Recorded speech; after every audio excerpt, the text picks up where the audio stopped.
Si on parle maintenant du rendement de notre cycle, il est toujours défini de la même manière. Le rendement de cycle correspond à une notion économique, c'est le ratio entre la valeur absolue de ce qu'on gagne grâce à notre cycle divisé par ce que l'on doit payer pour le faire fonctionner.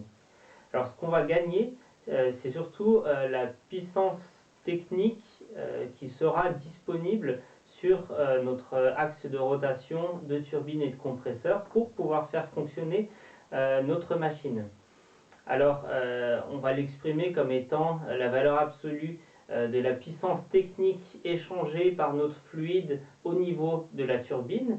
Mais attention, tout ne va pas être utilisé directement pour la machine qui sera connectée, mais une partie de cette puissance technique va être fournie à notre compresseur. Donc on va faire la somme arithmétique de ces deux grandeurs, c'est-à-dire la somme de WT de A à B plus WT de C à D, sachant que entre C et D, cette valeur est négative, étant donné que notre fluide donne du travail à la turbine, alors qu'il est positif au niveau du compresseur, étant donné que le fluide va recevoir du travail de la part de notre compresseur. En d'autres termes, la puissance technique fournie au compresseur va amputer la puissance technique qu'on aurait bien aimé récupérer par ce qui est fourni au niveau de la turbine.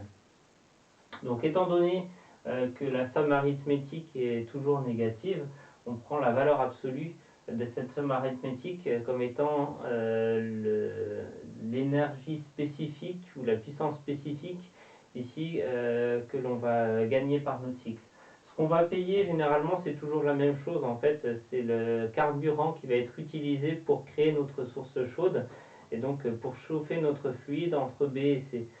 Donc au dénominateur on va se retrouver ici, étant donné que c'est exprimé en puissance spécifique avec la chaleur spécifique échangée entre B et C. Étant donné que ces différentes grandeurs ont été simplement exprimées en fonction de tous les paramètres d'entrée, grâce notamment à l'équation des gaz parfaits, il est possible de reprendre les expressions qu'on a développées précédemment pour pouvoir exprimer théoriquement ce rendement de cycle. Et ce qui tombe bien dans le cas du cycle de Joule idéal, c'est que cette expression se simplifie grandement pour pouvoir exprimer le rendement de cycle comme étant 1 moins delta, donc le ratio de pression entre la haute pression et la basse pression, à la puissance moins gamma moins 1 sur gamma. Et donc on peut exprimer très facilement le rendement de cycle uniquement en fonction des paramètres d'entrée.